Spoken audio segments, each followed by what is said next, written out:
ओम श्री गणेशाय नमः। आज सोमवार का दिन है। भाग्य कैसे जागृत होता है? आज ही सोमवार दिनों भाग्य केमिति जागृत हुए। भाग्य क्या है, किस्मत क्या है?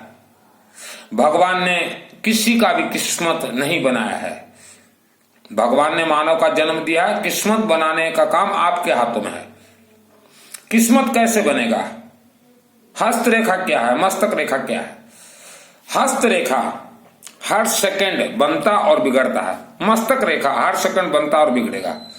इंसान का किस्मत अपने मुख के वाणी तय करता है।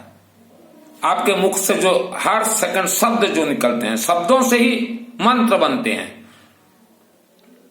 आपके शब्द के ऊपर डिपेंड करता है कि आपका आने वाला समय कैसा बनेगा। शब्दों का खेल है। इंसान के शरीर में जो भी है खेल शब्दों का है। अब किसी भी देवी देवता को मानते हो, चाहे गायत्री को मानिए, चाहे राधा कृष्ण को मानिए, चाहे आप रानी सती को मानिए, चाहे अंबा देवी को मानिए, चाहे शिव जी को मानिए, उनसे वरदान या आशीर्वाद आप जो प्राप्त करेंगे, आशीर्वाद आप कहां रखेंगे और वह देवी देवता आपको आशीर्वाद कैसे देंगे? चाहे जैन धर्म हो, चाहे जैन धर्म की शासन देवी मां पद्मावती हो, आशीर्वाद देंगे। आपने बहुत कुछ किया है उनके लिए, घर घर आपने उनका प्रचार किया है, आपने घर घर नर्मदेश्वर शिवलिंग का भी स्थापना करवाया है, तो वह आशीर्वाद कैसे देंगे आपको और कहां पे देंगे? सर्वप्रथम आशीर्वाद देंगे आपको मूलाधार चक्र पे, मणिपुर चक्र पे और आज्ञा चक्र, ये 3 चक्रों के ऊपर सर्वप्रथम आशीर्वाद देंगे। लेकिन थ्रो क्या है, टावर क्या है? यह रुद्राक्ष माला है। आप अगर रुद्राक्ष माला पहने हैं तो जो भी देवी देवता तीर्थ जाएंगे आप, वहां से आपको रुद्राक्ष माला के ऊपर ही आशीर्वाद मिलेगा। चाहे आप रुद्राक्ष माला पहने, चाहे रुद्राक्ष का अंगूठी पहने, चाहे कुछ भी, आपके शरीर में एक रुद्राक्ष का रहना चाहिए। आप अगर सोचो ना देवी देवता आशीर्वाद डायरेक्ट दे देंगे तो आप संभाल नहीं पाओगे। और यही कारण से आप इतना पूजन पाठ जप तप तपस्या करते हैं, आपको कोई देवी देवता आशीर्वाद देना चाहते हैं लेकिन दे नहीं सकते, क्योंकि आपके शरीर में रुद्राक्ष माला नहीं है। रुद्राक्ष यह होता है, रुद्र का अर्थ होता है साउंड, साउंड तरंग। देवी देवता अपना तरंग ही आशीर्वाद के रूप में आपको देंगे, रुद्राक्ष माला के ऊपर देंगे। रुद्राक्ष माला 2 प्रकार का होता है, एक रुद्राक्ष होता है और एक भद्राक्ष होता है। ये देखिए जो इंडिया में बिक रहा है 99% इसको भद्राक्ष कहा जाता है। रुद्राक्ष पेड़ और भद्राक्ष पेड़ देखने में समान, उसके जो माला है देखने में बिल्कुल समान रहेंगे, रुद्राक्ष और भद्राक्ष। अभी मैंने मंगवाया नेपाल से, 100% ओरिजिनल रुद्राक्ष माला मंगाया है। तो रुद्राक्ष और भद्राक्ष, रुद्राक्ष का भी पावर उतना काम करेगा, भद्राक्ष का भी पावर उतना काम करेगा। लेकिन रुद्राक्ष का पावर बहुत जल्दी काम करेगा आपके शरीर में, भद्राक्ष का पावर थोड़ा धीरे धीरे काम करेगा। आप जब जीवन से परेशान हो जाओ, रास्ता पूरा बंद हो जाए, कुछ नजर ना आए, तब जो है मेरा ये वीडियो को सुन के हर एक शब्द शास्त्र सम्मत कहता हूं, आप इसे ग्रहण कीजिएगा। बहुत आसानी से बता रहा हूं, हर कोई व्यक्ति इसे कर सकता है। सर्वप्रथम सुबह यह जो दूबा है, दूबा को सुखाने के बाद पाउडर कर दीजिएगा, या सूखने में टाइम लगे तो ऐसा पीस दीजिएगा। दूबा और कर्पूर, कर्पूर 2 प्रकार के होते हैं, एक श्री कर्पूर और एक आरती कर्पूर। श्री कर्पूर लीजिएगा। ये देखिए कौन सा अच्छा एक ब्रांड का है, ये साइकिल ब्रांड का है, शायद साइकिल ब्रांड का, यह हाँ साइकिल ब्रांड का है। इसे जो है आप थोड़ा पॉलिश कर लीजिएगा हर रोज, ठीक है ना? तो एक डब्बी में भर लीजिएगा और थोड़ा गंगा जल डाल दीजिएगा और अपने मस्तक पे लेपन कीजिएगा।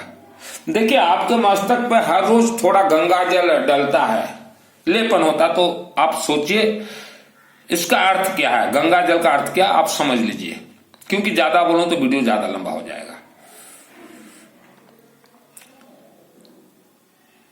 नंबर 2, अपने पॉट्स में हमेशा एक दूर्वा, एक का मतलब ये बंडल नहीं है, कई लोग देखते हैं और तो बोलते हैं बंडल बतला रहा है, नहीं बतला रहा हूं बंडल। 1 रुपया इतना छोटा हमेशा अपने पर्स में रखिए, और एक लोहे का कॉइन हमेशा अपने पर्स में रखिए।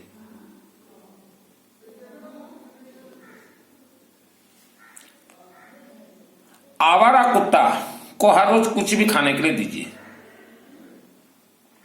आवारा कुत्ता को हर रोज कुछ भी खाने के लिए दीजिए। मेरा नाम है सुनील मित्तल, 10 महाविद्या का तंत्र शास्त्र हूं, वेद शास्त्र का गीत गाता हूं, वेद शास्त्र का मैं गीत गाता हूं, लोगों को भ्रमित नहीं करता। आपको आत्म कल्याण करना है, सिस्टम है। यह उपवास से आत्म कल्याण नहीं होता। आत्मा को आप देखना चाहते हैं, आत्म कल्याण मैं सिस्टम बतला दूंगा। हर इंसान के मस्तक पे, चाहे जन्म कुंडली में हो चाहे ना हो, राहु ग्रह का नकारात्मक ऊर्जा रहता है, इसीलिए हम कहते हैं यह लगाइए। रुद्राक्ष माला का रहस्य क्या है, पहनने से क्या होता है, आप गूगल से सर्च कीजिएगा।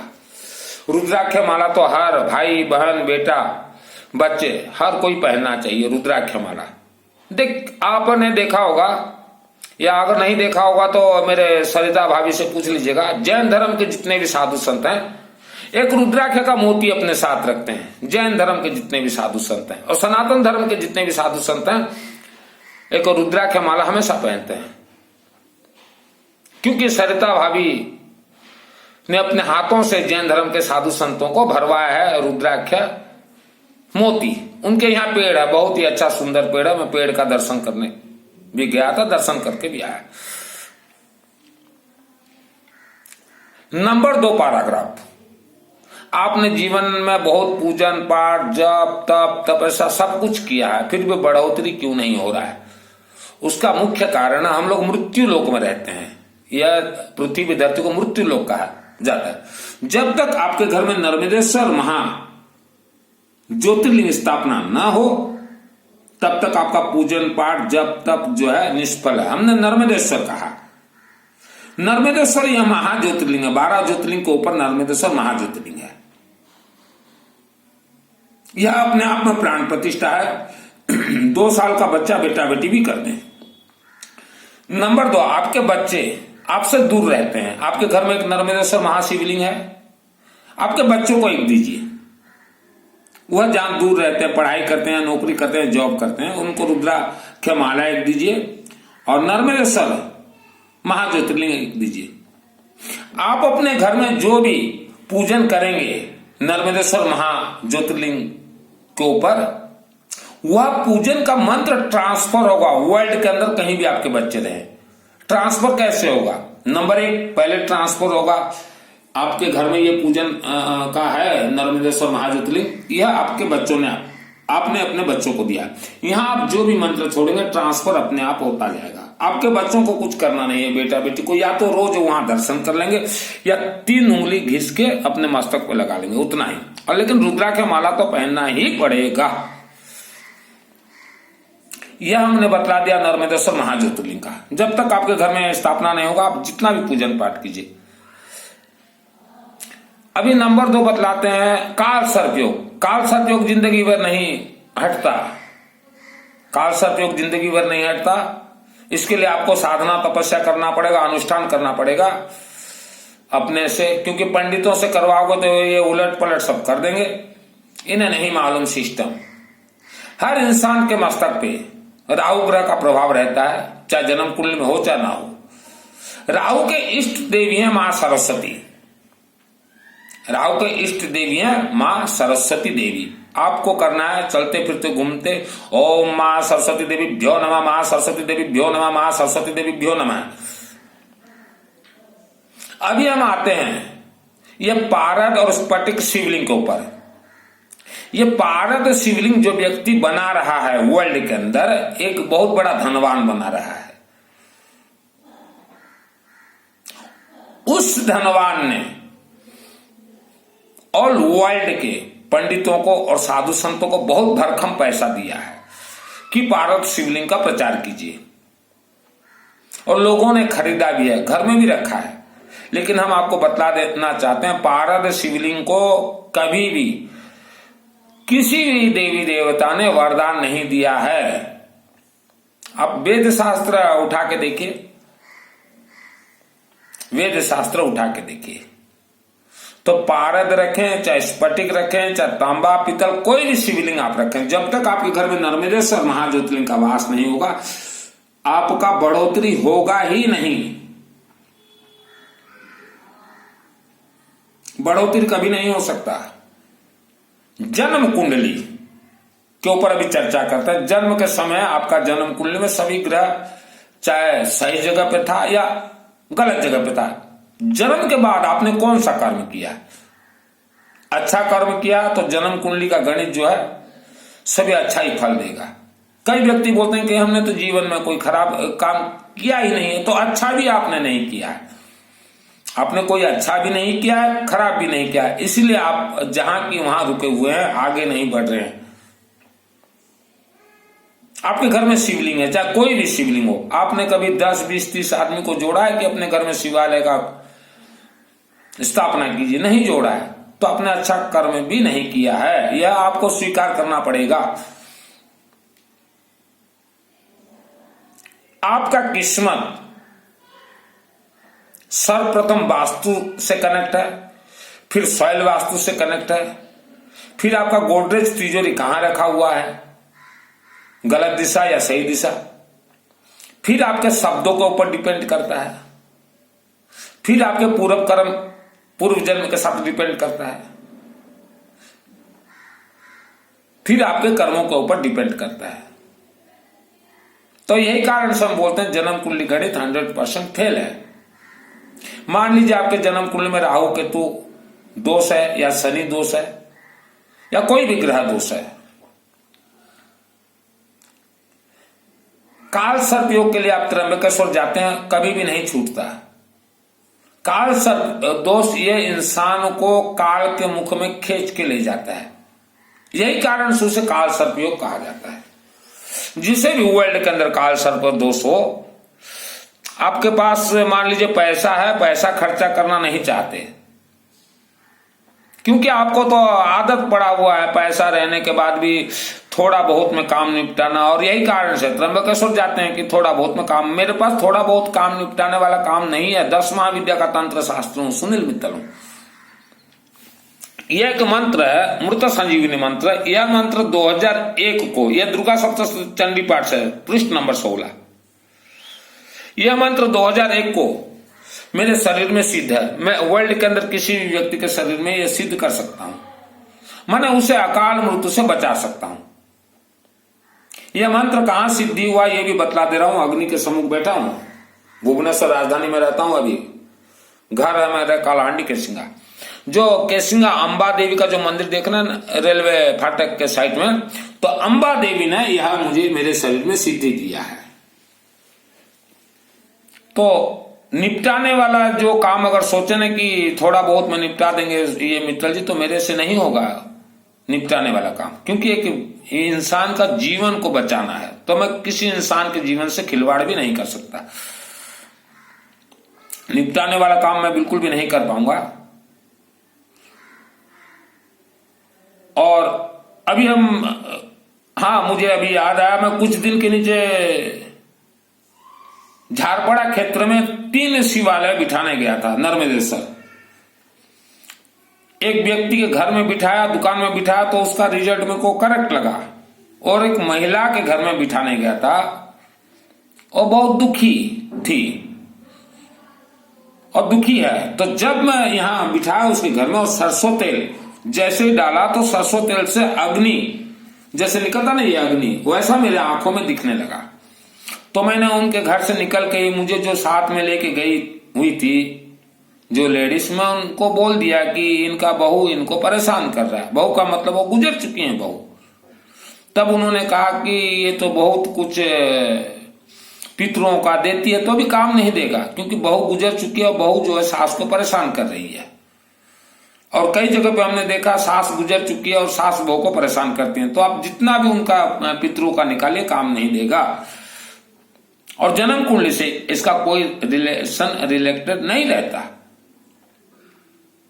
शास्त्र कहता है आपके घर में बेटा बेटी जन्म होते ही, चाहे 2 साल का हो चाहे 3 साल का हो, उसे नर्मदेश्वर शिवलिंग कुछ करे चाहे न करे, वह थोड़ा जल चढ़ाएं। और आप शिवलिंग में जल चढ़ाएं, चाहे दूध चढ़ाएं, चाहे कुछ भी चढ़ाएं, जितना आपको ज्ञान उतना काम कीजिए। श्री कर्पूर मिलाने के बाद ही चढ़ाइएगा श्री कर्पूर। ऐसा नहीं कि खाली जल चढ़ा दीजिए। सूर्य देवता को भी आप जल देते हैं तो कम से कम कुछ हो चाहे ना हो, श्री कर्पूर और गेहूं दीजिए। सूर्य प्रसन्नता के लिए देखिएगा आप, गेहूं को कनक बोला जाता है, स्वर्ण बोला जाता है। तो काल सर्प योग जिसका भी है कुंडली में, मेरे व्हाट्सएप से चैटिंग कीजिएगा, गोत्र दीजिएगा और नाम दीजिएगा। जिसको काल सर्प योग दोष है उसका भी नाम दीजिएगा, उनके ऑल फैमिली मेंबर्स, क्योंकि हर इंसान को काल सर्प दोष से गुजरना पड़ता है ही है, हर इंसान को। मेरा नाम सुनील मित्तल है, मैं भी काल सर्प से 50 वर्ष तक गुजरा हूं। मैं 50 वर्ष, अभी भुवनेश्वर आया तो यहां मेरा काल सर्प दोष शांति हुआ, वो भी मुझे 10 महीना लगा है, 10 महीना। तो हर इंसान को गुजरना पड़ेगा। अनेक धर्म के साधु संत जो लंबे चौड़े उपवास करवाते हैं, 7 दिन 8 दिन 10 दिन, मत कीजिए उपवास। आपके जो शरीर के 7 चक्र हैं वो डैमेज हो जाएंगे, खराब हो जाएंगे।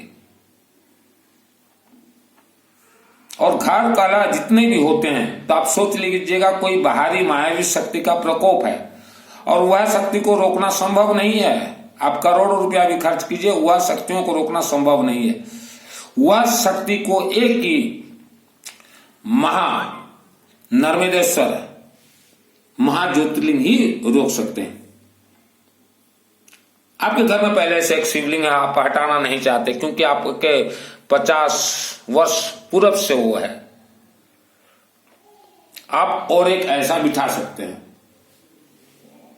नर्मदेश्वर महाज्योतिर्लिंग यह अपने आप में प्राण प्रतिष्ठित है।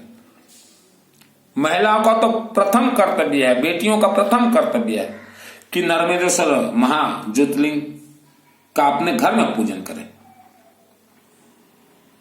कुंवारी कन्या अगर पूजन करती है नर्मदेश्वर महाज्योतिर्लिंग का तो विवाह के बाद उसका जीवन भर अपार सुख, अपार शांति, अपार धन धान्य से भरपूर रहेगा।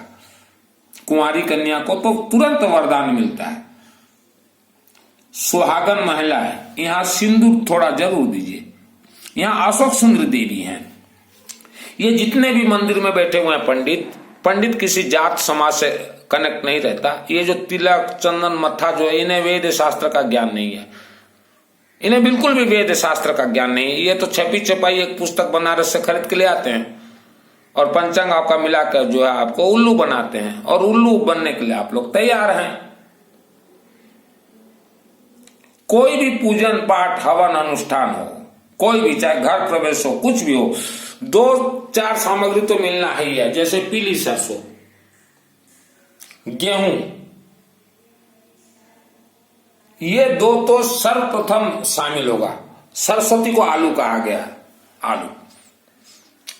आप धनवान हैं तो कुछ मूर्ति बिठाएं चाहे ना बिठाएं घर में। श्री गणेश का बिठाएं, नर्मदेश्वर महाज्योतिर्लिंग, भगवान धनकुबेर, यह धनकुबेर जी का धनकुबेर, पंचमुखी वेद माता गायत्री, पंचमुखी वेद माता गायत्री जरूर बिठाएं। और धन का व्यवस्था है तो हवन कुंड इलेक्ट्रॉनिक्स वाला रखिए, जो कि भी बहुत डिस्काउंट में दिल्ली के हमारे नवीन भाई दे रहे हैं, बहुत ज्यादा डिस्काउंट। हवन कुंड हर घर में। हवन का अर्थ क्या होता है? कुंड रख दीजिएगा, श्री कर्पूर, गेहूं, काली मिर्च, पीली सरसों और 2-4 सामान हम बतला देंगे। सुबह हो या शाम हो, ओम स्वाहा ओम, कोई मंत्र ना भी आए, या ओम श्री गणेशाय नमः स्वाहा, ओम सरस्वती देवीभ्यो नमः स्वाहा, ओम भूर्भुवः स्वः सवितुर्वरेण्यं भर्गो देवस्य धीमहि प्रचोदयात् स्वाहा। कर्पूर मिलाकर आप डालिए, 10 मिनट कीजिए आप। और उसके बाद देखिए जो वायुमंडल में हमारे घूम रहे हैं भूत प्रेत राक्षस शक्ति नकारात्मक ऊर्जा, या पीली सरसों उनको खत्म कर देगा, घर में घुसने ही नहीं देगा पीली सरसों। पीली सरसों का बहुत ताकत रहता है। तो आलसपन मत कीजिए। आप अगर सोचो ना कोई गुरु हमारे परिवार का रक्षा कर देगा या गुरु आशीर्वाद दे देगा, गुरु भी आशीर्वाद देते हैं थ्रो नर्मदेश्वर महाज्योतिर्लिंग, डायरेक्ट नहीं दे सकते हैं। और नर्मदेश्वर महाज्योतिर्लिंग चाहे जैन धर्म हो, चाहे अग्रवाल धर्म हो, चाहे वैष्णव धर्म हो, चाहे हिंदू धर्म हो, रुद्राक्ष माला के माध्यम से ही देंगे। तो सिस्टम में से चलिए। और आप सोचो ना कि मृत्यु के बाद हमारा आत्मा स्वर्ग चले जाएगा, अपने आप इतना आसान नहीं है बाबू। आत्मा स्वर्ग जन आत्मा को कौन लेके जाएगा स्वर्ग? बहुत सिस्टम है। सिस्टम के बाद जो है यहाँ जो अशोक सुंदरी देवी जलाधारी में है, अशोक सुंदरी देवी जिसके आत्मा को अपने हाथों से खींचे उसी का ही आत्मा स्वर्ग जा सकता है। क्योंकि जलाधारी जो ये है, इसमें आप जितना मंत्र डालेंगे या डालेंगी वह मंत्र स्वर्ग के द्वार से कनेक्ट हो जाएगा। ओम, ओम का अर्थ क्या? आज्ञा चक्र का मंत्र देखिए ओम है। और पहले नर्मदेश्वर शिवलिंग का वास करवाइए। जन्म कुंडली में पंडित जैसा भी दोष बतला रहा है आप पंडितों को दिखाइए, क्योंकि आपको तो अभ्यास है कि पंडितों को जन्म कुंडली दिखाना, दिखाइए। और जो जो दोष आपको बतलाएंगे सभी मेरे व्हाट्सएप से चैटिंग कर दीजिएगा। मैं लिख दूंगा कि यह दोष कैसे निवारण होगा, मैं बतला दूंगा। ये पंडितों का चक्कर में मत रहिए। जिसको राहु का लगा हुआ है, दोस्त तो बोलता है कि ओम रांग राहवे नमः 1.25 लाख जो है अनुष्ठान करवाइए, गलत बोल रहे हैं। राहु दोष है तो सीधा आप सरस्वती को पकड़िए, सुप्रीम पावर। इसीलिए हमने कहा पंचमुखी मां गायत्री देवी को बिठाइए घर में, जल्द से जल्द पंचमुखी गायत्री।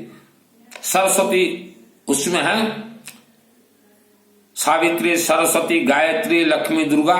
दुर्गा सप्तशती चंडी पाठ करते हैं, आप रानी सती के भक्त हैं, दुर्गा के भक्त हैं, तो आप पंचमुखी गायत्री को बिठाइए। आप दुर्गा सप्तशती खोल के देखिए, अनेक लॉक हैं, ताला है, उसमें आपको मिलेंगे गायत्री छंद, विष्णु छंद। पेट दर्द दे रहा है, विष्णु सहस्त्र नाम पाठ कीजिए, क्योंकि मणिपुर जो चक्र है नाभि में उसके देवी देवता हैं विष्णु सहस्त्र नाम पाठ कीजिए। आपको पंचमुखी वेद माता गायत्री मूर्ति चाहिए, व्हाट्सएप से चैटिंग कीजिएगा, भिजवा दूंगा। रुद्राक्ष माला चाहिए, भिजवा दूंगा। नर्मदेश्वर शिवलिंग चाहिए, भिजवा दूंगा। जो सामग्री चाहिए आपको, हवन कुंड चाहिए, भिजवा दूंगा। और नर्मदेश्वर का लॉकेट आ रहा है। आपके बच्चे अगर बोला ना कि हम शिवलिंग नहीं ले जाएंगे, हमें तो शर्म आएगा स्कूल में या जॉब में, नर्मदेश्वर का लॉकेट दे दूंगा। और जिसके पास पैसा नहीं है वो भद्राक्ष का माला रखें घर में, पहने भद्राक्ष का, ये भी काम करेगा। डायरेक्ट कोई देवी देवता से उम्मीद मत कीजिए आशीर्वाद। ये वीडियो को जन जन तक भेजिए।